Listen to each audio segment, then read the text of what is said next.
Hello everyone and welcome at this wonderful lecture in which we will discuss the wonderful phenomenon of legal families. Please note that some authors use, instead of legal families, the words legal tradition or even legal culture. We decided to use legal families because this term is most often used in academic literature in this field.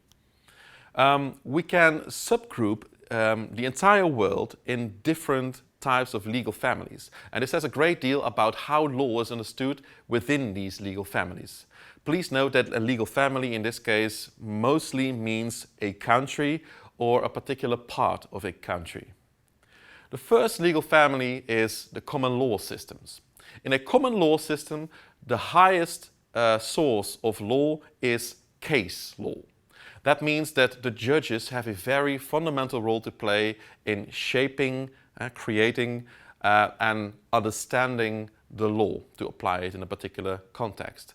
In a common law system, we see that the courts have a large chain of case law in which they try to apply the law in similar ways in similar cases.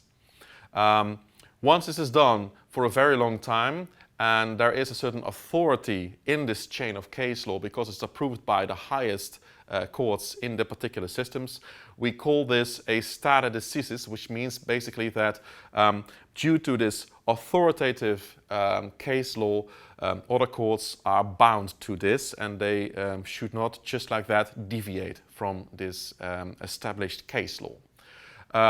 One of the oldest examples basically of a common law system is England.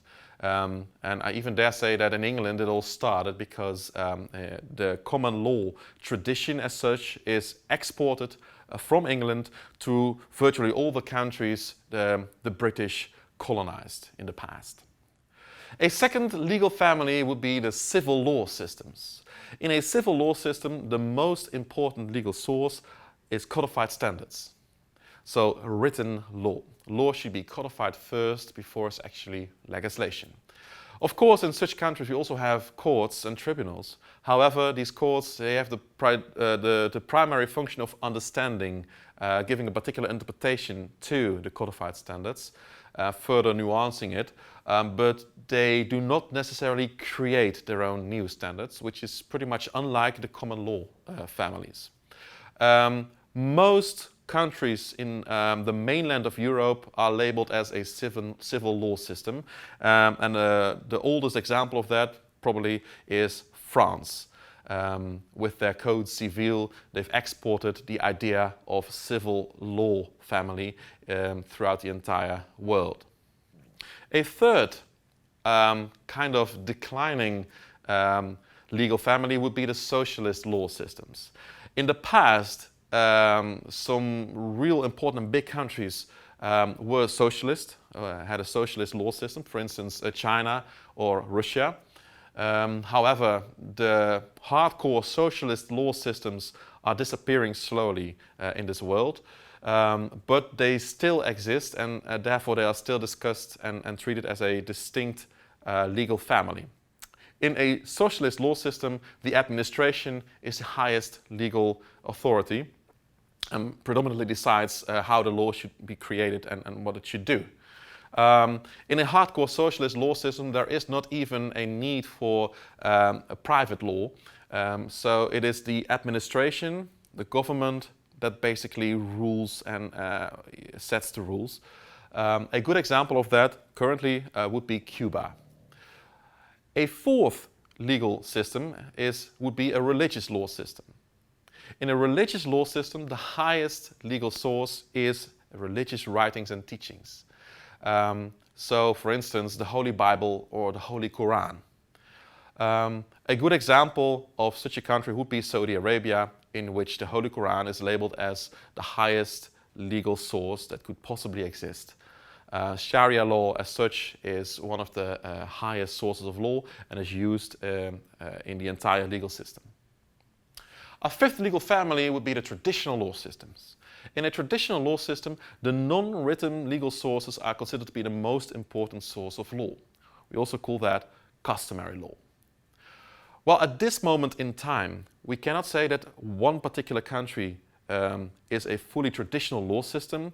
In the past, very important countries were a traditional law system. Take China, for instance. Before China became a socialist law system, and currently, by the way, China is probably a mixed system, but before all that, China was a traditional law system.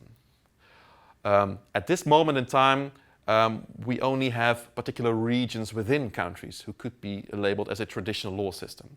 Take Malaysia, for instance.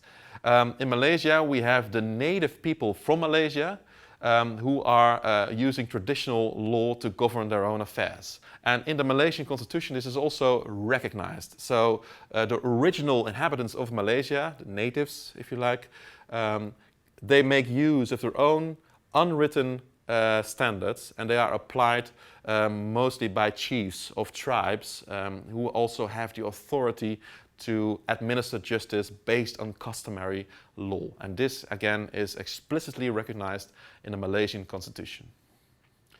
A sixth system is a mixed system. Obviously, that means that a mixed system is composed of two or more versions of legal families, as we've just discussed. A brilliant example is Japan. Japan has influences from France and Germany. So they have their own civil code and they have their codified standards.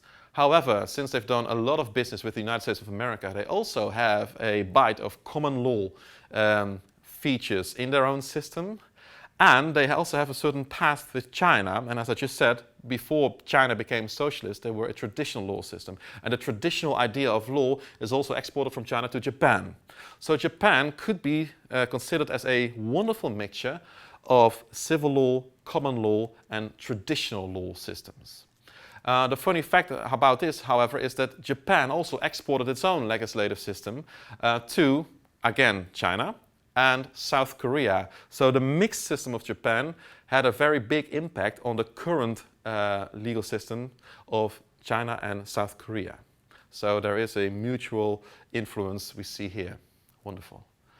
Well, to conclude, these were the 6 most used legal families, in which you see that in each legal family, one particular legal source is the highest legal source.